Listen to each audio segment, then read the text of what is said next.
vinda de Jesus à Terra, através do seu nascimento, demarca um estágio espiritual novo para o planeta. Sem qualquer dúvida, o nascimento de Jesus representa o maior marco político, religioso, social e moral jamais ocorrido antes ou depois dele. Seu nascimento representa um estágio de amadurecimento da humanidade, que já tem condições de compreender a magnitude de sua condição. Governador espiritual da Terra, Jesus é o mais representativo fenômeno espiritual ocorrido desde a criação do planeta. Neste sentido, a entrevista de hoje será em torno da significância do Natal. Por isso, acompanhe as reflexões que os convidados farão em torno do nascimento de Jesus. O programa de hoje é especial, portanto, confira a partir de agora a entrevista. Olá, que bom que estamos juntos, seja muito bem-vindo, seja muito bem-vinda. Começa agora o nosso bate-papo, a nossa entrevista e hoje numa formatação um pouco diferente daquela que você está acostumado. Reunimos aqui alguns dos talentos da equipe do programa Vida em Foco. Sejam todos muito bem-vindos, seu Carlos Augusto. É um prazer estar aqui com vocês. Pode dizer, Carlos Augusto, a casa que o senhor participa. Sim, nós frequentamos atualmente o Centro Espírita Antônio de Pádua, na Boa Caixeria. Editamos uma revista, o Espírita, e estamos por aí palestrando. Em Curitiba mesmo, né? Curitiba e periferia. Muito bem. Ana Barros. Olá, Márcio, tudo bem? Eu frequento o Centro Espírita Paz, né? A gente atua ali na São Brás e no Bom Pastor também, uma comunidade em Campo Magro. Campo Magro, que é a metropolitana de Curitiba, né? Isso mesmo. Uma comunidade um pouco mais periférica e estão começando um trabalho lá. Um trabalho lá, especialmente de evangelização, né? Bem interessante. Que bom, Ana. Boas notícias. E Daniel Dallagnol. Olá, Márcio e amigos, Ana, seu Carlos, prazer estar aqui, Márcio. Atuamos no Centro Espírita Filhos da Verdade, no JVV, em Curitiba, há 25 anos já. Tudo isso, Daniel? É, exatamente. E o Daniel tem se especializado na abordagem do tema da mediunidade. Alguma coisa, Márcio. E hoje nós estamos aqui para conversar exatamente nesse formato diferente, porque estamos tratando de uma data especial, né, que é o Natal. Então, são as contribuições que vocês que estudam a doutrina espírita podem trazer em torno deste assunto Natal. Vai ser um bate-papo um pouco mais prolongado em relação às entrevistas que nós fazemos costumeiramente. E eu já vou começar perguntando para o Carlos Augusto, hein, seu Carlos? O senhor que é o decano, fique à vontade, quase 50 anos de conhecimento espírita. Seu Carlos, o historiador americano Joseph Atwill, nome difícil de falar, seu Carlos, uma palestra que fez em Londres em 2013, disse que Jesus não existiu e que ele é uma criação da aristocracia romana para controle das massas. Iluministas também, como Constantin, François Volney e Charles Dupuis, escreveram que Jesus é um mito criado pela Igreja à afeição dos deuses romanos e gregos, e mais, que não há provas documentais da existência de Jesus, porque Jesus não deixou nada escrito. O que é que o senhor tem a dizer sobre isso? Já começamos com uma pergunta assim, senhor Carlos. Eu considero essa questão bastante oportuna. Por quê? Porque o Cristo é a figura central do Natal. Se o Cristo não existiu, não há nenhum interesse em estarmos aqui. Mas nós sabemos que ele existiu, mas que ele está desacreditado, está. Por quê? Porque o materialismo está avassalador. E o materialismo é a resposta aos males que as próprias religiões praticaram contra o cristianismo. Nós, espíritas cristãos, não podemos estar surdos às advertências da história. Se nós verificarmos apenas no último milênio, vamos ver que foram 200 anos de guerras sangrentas chamadas cruzadas, em nome do Cristo, em nome de Deus, que foram e são os símbolos máximos de amor, de bondade, de perdão, de tolerância. E depois tivemos a Inquisição, que, segundo alguns historiadores, é a página mais escura da história do mundo ocidental. Graças a isso, mais tarde, a Revolução Francesa matou o Deus dogmático, o Deus da imposição, o Deus da tirania, e introduziu a deusa razão. Inclusive, matando muitos dos religiosos naquele período. Século XVIII, isso, senhor Carlos. Exatamente. Que sustentavam os absurdos contra o Evangelho. foi por essa razão, por isso é que é bom que nós também, religiosos, conheçamos um pouco de história. Que foi por essa razão que Karl Marx, quando lançou o Manifesto Comunista em 1848, ele disse taxativamente que a religião é o ópio do povo, hoje ele diria a cocaína do povo. No bonde dessa história de anticristianismo, veio o nosso amigo Nietzsche, né, o Friedrich, quando escreveu Assim Falou Zaratustra, que ele diz claramente, Deus está morto. E aí, mais para os nossos dias, vamos encontrar a figura de Bertrand Russell, uma figura nobelada, Prêmio Nobel da Paz em 1952. Ele que defendeu o uso da energia nuclear para fins pacíficos, escreveu uma obra que poucos conhecem, mas aí está nas prateleiras das bibliotecas. Por que não sou cristão? Quando ele diz nitidamente, de maneira implacável, que as religiões são desnecessárias e muitas vezes são prejudiciais.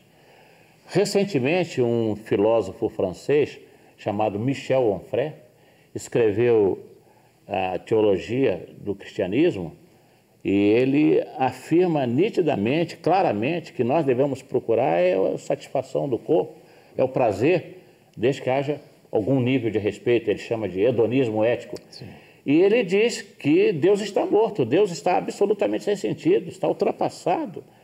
E nós não podemos ficar alheios a esses tipos de colocações, como fizeram esses nossos irmãos que você acabou de nominar.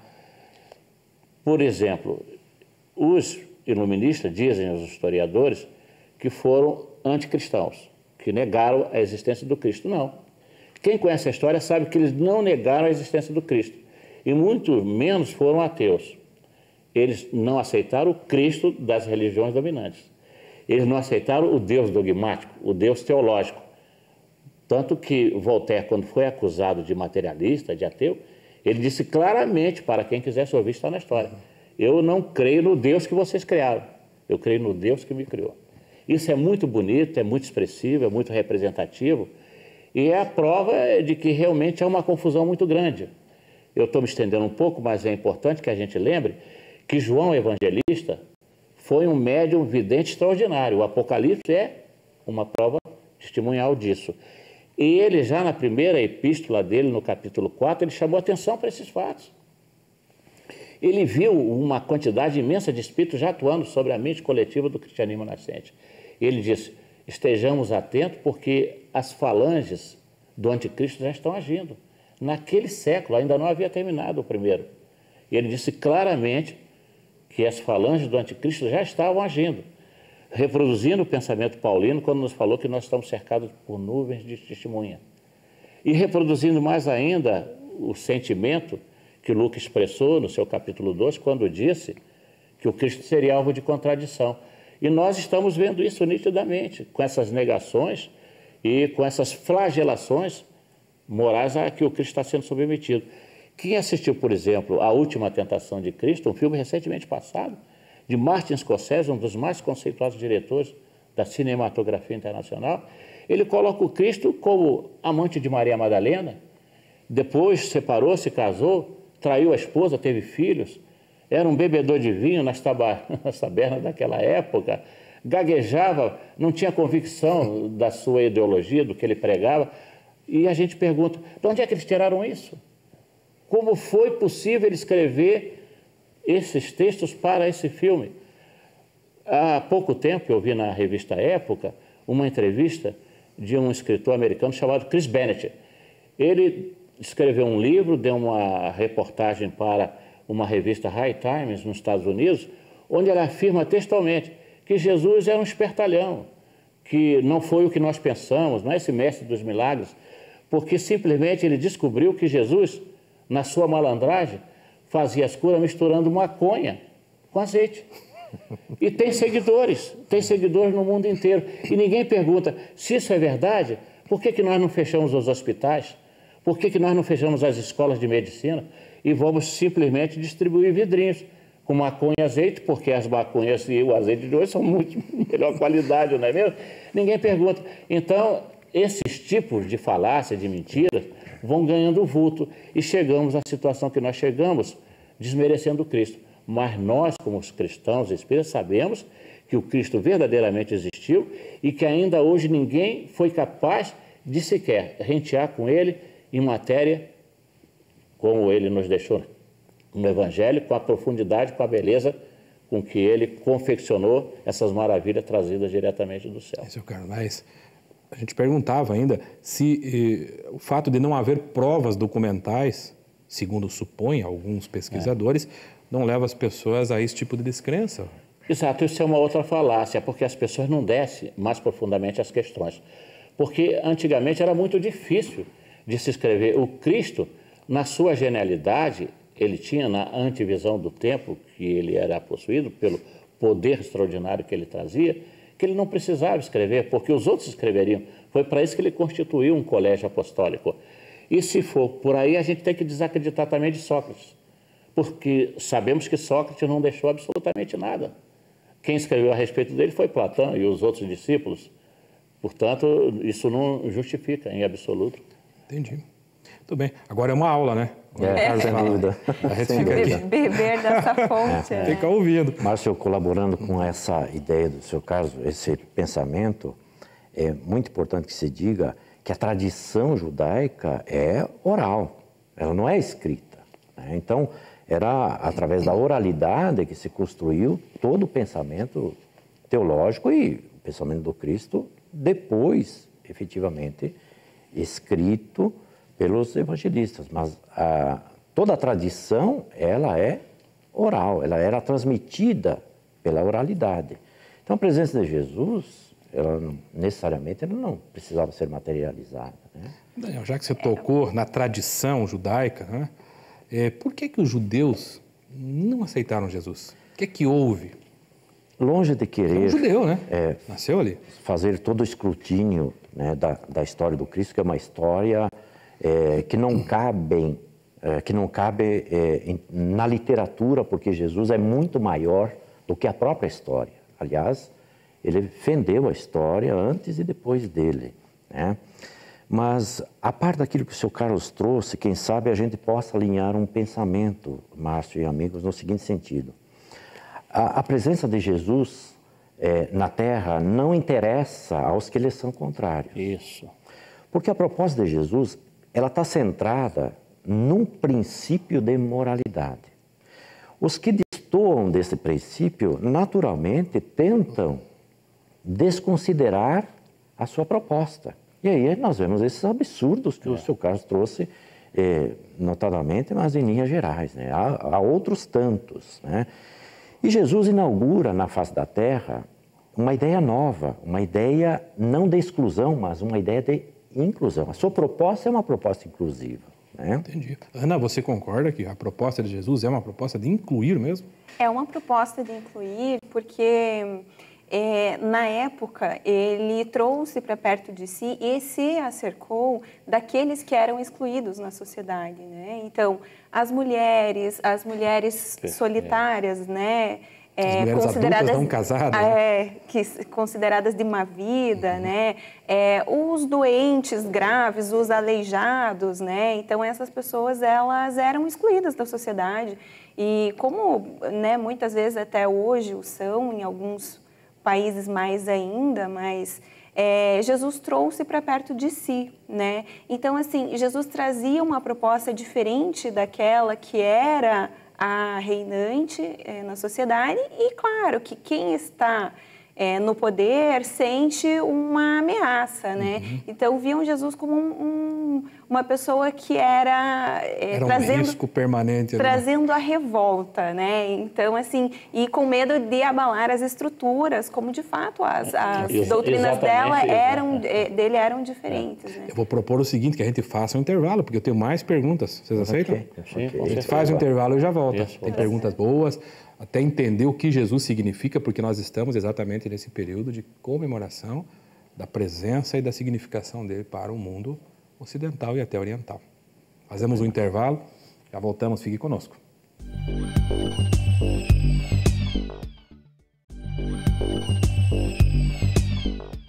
Você está assistindo no programa de hoje uma entrevista especial sobre o Natal. Nossos convidados estão abordando o significado do Natal para a humanidade. Continue, portanto, assistindo o programa de hoje. Muito bem, estamos de volta. Estamos aqui num formato diferente de programa, falando com Carlos Augusto, Ana Barros e Daniel Dallagnol a respeito do Natal. Obviamente, estamos aqui homenageando a figura central do Natal, que é Jesus. Daniel, tem uma curiosidade. Jesus nasceu em Belém ou Nazaré? A ou B? Márcio, Jesus nasceu no planeta Terra. Saiu O que bem, importa onde ele tenha nascido. Isso. Porque às vezes fica uma discussão que ela é estéril na essência. Jesus veio para o planeta Terra exatamente para espiritualizar e moralizar o planeta, né? É necessário que se diga que ele já era esperado desde a China milenar, desde a Pérsia, das antigas culturas. Todos os povos desejavam tê-lo na sua essência, na sua pátria. Não importa onde ele nasceu. Para os cristãos, o que importa é que ele nasça na intimidade da criatura. Demais, nasceu aqui ou ali, em algum lugar ele precisava ter nascido. O evangelista Lucas deixa isso muito claro, né? Porque foi um escritor, médico, evangelista, que fez questão de chamar a atenção para um fato, que Jesus nasceu em Belém, como está exatamente logo no início dos seus registros, porque houve um edito, um decreto do César Augusto, o imperador, determinando que todos fossem recenseados nas suas terras de origem, ou seja, dos seus ascendentes. E José era filho de Davi. Davi era nascido em Belém. Foi por isso que eles deixaram Nazaré, em lombo de burro, a pé, na cáustica do deserto, caminhando 150 quilômetros para ir a Belém. E aí que se deu o cumprimento da profecia de Miqueias, né? Quando diz, e tu, Belém de Judá, não é tão pequeno assim, porque de ti há de sair o Salvador da humanidade, o Messias prometido. E a referência histórica, porque ainda há pouco nós nos referimos, de Flávio Joséfo, que é um historiador dessa época, quem tem toda a autoridade para falar... A partir do ano 68, Flávio exatamente, Joséfo, quando ele diz claramente, quando ele escreveu A Guerra dos Judeus, da presença de Jesus, o porquê ele não foi compreendido, porque foi crucificado, inclusive. E na verdade, assim, essa questão de Jesus fez várias coisas para cumprir as Escrituras, né? Para se identificar, ser identificado pelos hebreus, né, pelos judeus, como o Messias que era esperado. Então, assim, por mais que as pessoas questionem, mas não é o costume da época. Primeiro que a gente não pode rebaixar Jesus a um homem da época dele, como se ele tivesse ali no mesmo patamar, né? E então, assim, ele nasceu em Belém, né? E é o que a gente vê, inclusive, nessas representações que são homenagens, né? Na época do Natal, os presépios, né? Nós vemos aí essa volta ali para fazer o recenseamento. Agora, a recusa dos judeus em aceitar Jesus é facilmente compreensível, porque o psiquismo coletivo dos hebreus estava muito voltado para a política de Moisés, que era uma política de rigidez, até de relativa crueldade. Mas quem deixou bem caracterizado quem Jesus seria foi Isaías. E eles cultuavam Isaías, eles consideravam Isaías um dos mais aceitáveis profetas daquele período. E até hoje eles consideram Isaías como um dos mais disparados, melhor dos profetas. Por quê? Isaías deixou claramente que Jesus nasceria como se fosse um arbusto verde na ingratidão de um solo árido, caminharia vergado sob o peso de muitas dores, sob a incompreensão dos seus, que deixar-se-ia levar sob o peso de muita injúria para o matadouro como se fosse um cordeiro divino. Mas quando ele morresse debaixo das ingratidões humanas, os interesses de Deus prosperariam. Aí está claro que Jesus viria exatamente para exercer um papel diferente daqueles que ele esperava. Agora, uma outra pergunta, né? Que é mais de natureza pessoal, porque cada um tem uma leitura dos textos, né, evangélicos, que são testemunhos que aqueles que os escreveram dão a respeito de Jesus, que é um testemunho de amor também. Ana, começando por você, do que você leu a respeito de Jesus, que história ou que passagem é mais marcante, mais significativa para a sua existência? Porque nós estamos aqui homenageando Jesus, né? Sim, claro, né? Eu sou até um pouco suspeita para falar, eu já digo que adoro quando chega dezembro, eu digo que chega o verão, chega o Natal, eu faço aniversário ali no dia 24. E então, época gostosa, né? Uma época gostosa. Estamos sempre comemorando, tem sempre ali uma reunião de família e tal. Então, assim, Jesus é a figura mais extraordinária que já se viu, que se conhece, né? Então, a vida inteira de Jesus, desde o nascimento até a desencarnação, até a crucificação e depois ali a materialização. Então, Jesus, ele é o Evangelho de Deus, né? A vida dele é o ensinamento. Por isso ele não precisou deixar nada escrito, né? Era mais fácil as pessoas cultuarem um escrito de Jesus do que, de fato, seguirem a sua doutrina, os seus ensinamentos, né? Então, assim, são muitas as coisas que são arrebatadoras, né? Mas, assim, o que eu tenho, né, destacado como uma questão que traz ali digamos, uma trilha para você caminhar em relação ao exercício ali da indulgência, do perdão, da caridade. É aquela passagem que Jesus chega para Pedro e diz que o homem do mundo é mais frágil do que perverso. Isso consta da obra do Espírito Humberto de Campos, da obra né? do Espírito Humberto de Campos, Boa Nova, né? E é bem na passagem da negação de Pedro, né? Que ele começa relatando a lavagem dos pés, não julga Simão Pedro e diz que é mais fragilidade do que maldade, né? Mais fragilidade do que... E, de fato, se você for notar, é isso mesmo. E se você tomar isso como um norte na tua vida, você consegue se livrar de ressentimentos, de mágoas, ter uma vida melhor, né? Muito bem. Daniel, qual é a passagem de Jesus que mais te marca? Todo o legado de Jesus é um legado moral. A essência da vinda de Jesus é exatamente trazer essa proposta moralizadora. Mas uma das coisas que mais me chama a atenção, quem sabe minha afeição particular pela área da mediunidade, é o magnetismo irresistível de Jesus. Perfeito. Ele possui um magnetismo que criatura nenhuma era, será e é capaz de resistir. Quando ele, passeando pelas praias, convida aqueles que iriam constituir o seu apostolado, praticamente um olhar fora capaz de tirar aquelas criaturas da inércia humana para fazê-los, na visão de Jesus, pescador ou pescadores de homem.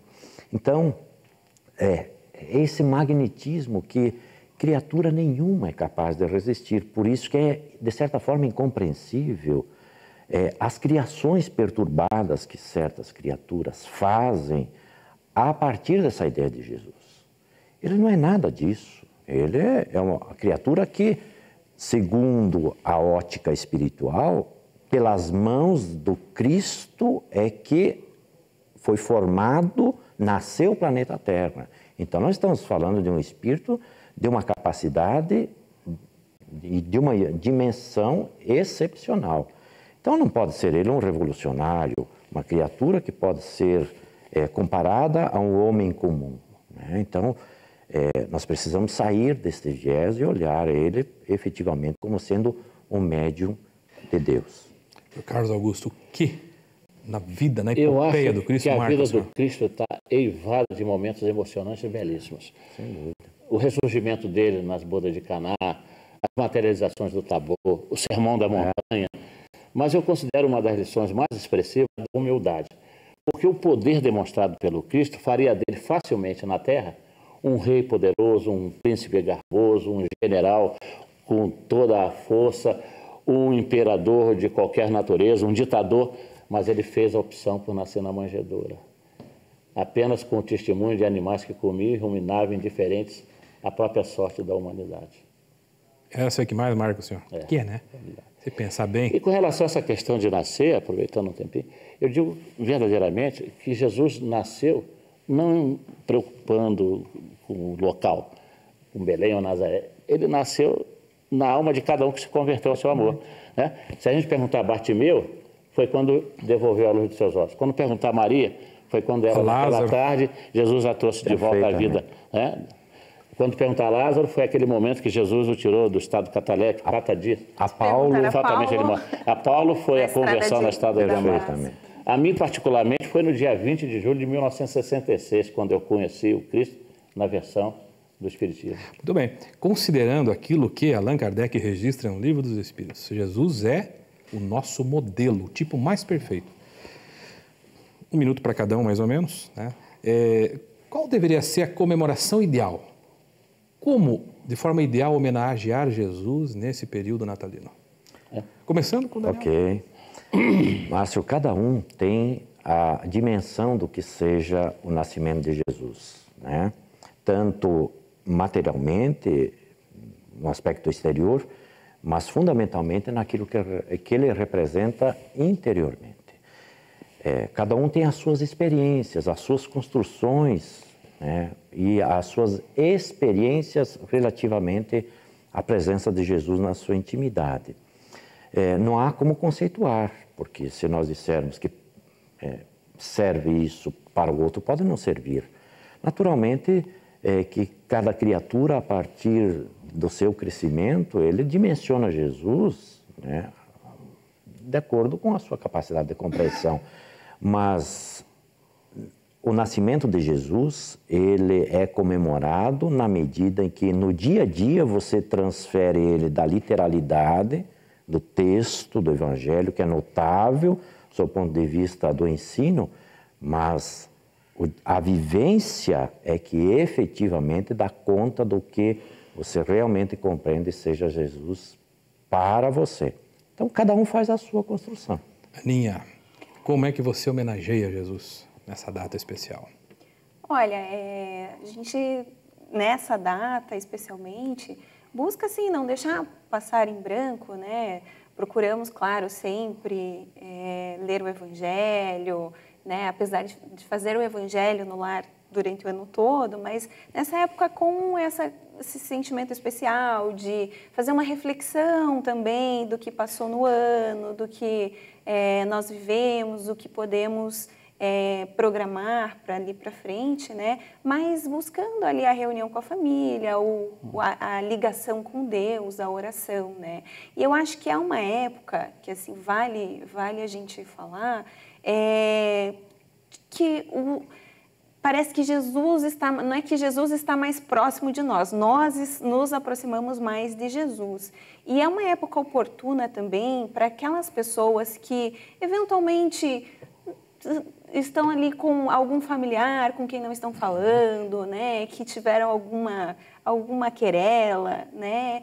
É uma época oportuna para fazer um contato, desejar, né, um Feliz Natal. A partir dali, quem sabe, né, afastar essas questões mal resolvidas e aproveitar mesmo esse ensejo para isso, para reaproximar os corações. Né? Carlos Augusto, como é que o senhor homenageia Jesus nessa data? Eu considero Jesus um aniversariante, né, no Natal. Eu acho que todo presente deve ser dado de acordo com a personalidade do aniversariante. Se é uma criança que é aniversariante, dá um presente de criança. Se é um adulto, um presente de adulto. Jesus, como aniversariante, nessa data inesquecível do Natal, ele nos pediu um presente, que nós o amássemos. E que se o amássemos, nós deveríamos segui-lo. E além de segui-lo, nós deveríamos praticar o que ele nos ensinou. É assim que o senhor homenageia? É, assim. Muito bem. Agradeço, Daniel. Obrigado. Pela boa disposição, Aninha, pela simpatia. Obrigada. Pela doçura. Seu Carlos, a enciclopédia. Não, sem dúvida. Seu Carlos é professor. Que muito nos honra, seu Carlos. E a você, que nos acompanhou, que teve a paciência de ficar conosco, nós desejamos que o seu Natal seja repleto de homenagens a Jesus. Muito obrigado. A Vida em Foco de hoje chegou ao final, mas você pode continuar nos acompanhando através do canal no YouTube ou também através do site www.avidaemfoco.com.br. Agradecemos a sua companhia e desejamos uma ótima semana de muita paz a todos. Até o próximo programa.